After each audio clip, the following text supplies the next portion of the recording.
UEFA Conference League ជាលើកដំបូងនៅក្នុងប្រវត្តិសាស្ត្រក្លឹបបាទហើយក៏ Chelsea នេះកំពុងតែក្លាយខ្លួនជាក្លឹបតែមួយគត់នៅលើពិភពលោកដែលឈ្នះពានរង្វាន់នៅក្នុងក្របខ័ណ្ឌបាទ UEFA ទាំង3គឺមាន UEFA Champions League UEFA Europa League និង UEFA Conference League ពានទាំង3ធំនៅអឺរ៉ុបនេះ Chelsea ឈ្នះទាំង3ហើយគ្មានក្រុមណាឈ្នះបានពាននេះទាំង3ដូច Chelsea ទេ Chelsea តែមួយគត់គឺឈ្នះពាននេះបានទាំង3តែម្ដងបងប្អូន Chelsea ធ្លាប់ឈ្នះ Champions League 2 ដងគឺឆ្នាំ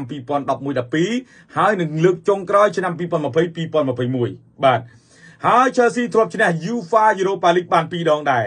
លើកទី1គឺឈ្នះនៅក្នុងឆ្នាំ 2012-2013 និងលើកទី2ឈ្នះនៅក្នុងឆ្នាំ 2018-2019 ហើយ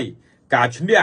ពានរង្វាន់នៅលំដាប់ទី3នេះបាទការឈ្នះ UEFA Conference League នេះគឺទៅតែផ្ដួលក្រុមរៀលបេទីសកាលពីយប់មិញនឹងឯងបាទគឺលទ្ធផលធ្ងន់បន្តិច4គ្រាប់លទ្ធផលនេះច្រើនបងប្អូនមកកម្រិតរៀលបេទីសហើយ Chelsea សុទ្ធបាន4គ្រាប់អាចនិយាយថាបេទីនេះ Barcelona រៀលម៉ាឌ្រីតក៏ពិបាកហូបដែរតែ Chelsea ដាក់4គ្រាប់វគ្គប្រាច់ប្រត់ដែលជាវគ្គសំខាន់ Chelsea សុទ្ធ4គ្រាប់ទៅលើក្រុមរៀលបេទីសនាំឲ្យ Chelsea ក្រងជើងឯក UEFA Conference League ជាផ្លូវការកាលពីយប់មិញនេះអបអរសាទរដល់តោ Q Chelsea បងប្អូនយប់មិញអ្នកណាក៏ថា Chelsea អត់ពានដែរលេងបានត្រឹមតែ9នាទីគត់បេទីសដាក់មកគ្រាប់មុនដោយ Elsa Soli នៅនាទីទី9បាទហើយរហូតដល់ត្រឹមចប់នៃតង់ទី1ចប់វគ្គទី1 Chelsea អត់អាចតាមស្មើបាននៅតែ 1-0 ចប់វគ្គទី1នៅតែ 1-0 រហូតចូលវគ្គទី2លេងរហូតដល់នាទីទី60ជាងហើយនៅតែ Chelsea មិនអាចរកគ្រាប់បាល់បាននៅតែ 1-0 បេទីសនាំមុខ 1-0 ដែរបាទដល់នាទីទី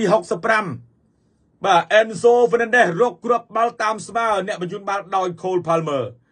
នាំឲ្យ Chelsea មានមួយគ្រាប់តាមស្មើ1-1ទៅលើក្រុម Real Betis នាទីទី65រំលងបានប្រមាណជា5នាទីក្រោយបាទ Nicolas Jackson តែបញ្ចូលទីដោយការបញ្ជូនបាល់ដោយបរោះដដែលគឺ Cole Palmer គ្រាប់ទី2នាំមុខទៅលើ Real Betis 2-1ត្រឹមនាទីទី70នាទីទី70បាន 2-1 អូ fan របស់ Chelsea ឲ្យខ្ញុំមកវិញខ្ញុំរីករាយមកវិញដែរ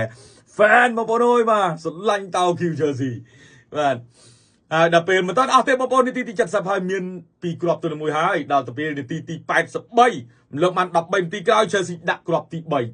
3-1ដោយចលន Sancho អ្នកបញ្ជូនបាល់ឲ្យ Kylian Debry Hall Sancho សុទ្ធយ៉ាងល្អអស្ចារ្យបាទ3គ្រាប់ទៅ1នាទីទី83មិនទាន់អស់ទេថែមម៉ោងក៏ដោយអីក៏ដោយនាទីទី90+1ហើយ Moises Caicedo ទទួលបាល់ពី Enzo Fernandez បានសុទ្ធពីលើត្បូងទូកបានមួយគ្រាប់ទៀត4គ្រាប់មកត្បូងគ្រាប់ទល់នឹង1 Chelsea ក្រងជើងឯកជាផ្លូវការនៅឯប្រព័ន្ធ UEFA Conference League ដោយផ្ដួលក្រុម Real Betis 4-1បាទនៅក្នុងវគ្គដ៏សំខាន់មួយនេះបាទសម្រាប់ក្រុមតោ Q Chelsea ល្អមែនទែនបងប្អូនអើយបាទល្អណាស់អញ្ចឹង Chelsea អញនិយាយថារដូវកាលនេះឡើងមកដល់ Top 4នៅឯ Premier League បានកៅអីលេង Champions League ហើយបាទបានកៅអីលេង Champions League ហើយឥឡូវនេះក៏បានពាន Champions League Conference League មួយទៀតអញ្ចឹងអញរាំបានថាជាជោគជ័យដ៏ធំមួយសម្រាប់គ្រូបង្វឹកលោក Enzo Maresca បាទបងសាទរដល់ Chelsea បងប្អូនខ្ញុំមានតែប៉ុណ្្នឹងទេបាទកំពុងតែរីករាយសប្បាយចិត្តមិនដឹងថាមានអីដែលត្រូវថ្លែងបាន Chelsea អរគុណបងប្អូនទាំងអស់គ្នាសម្រាប់ការ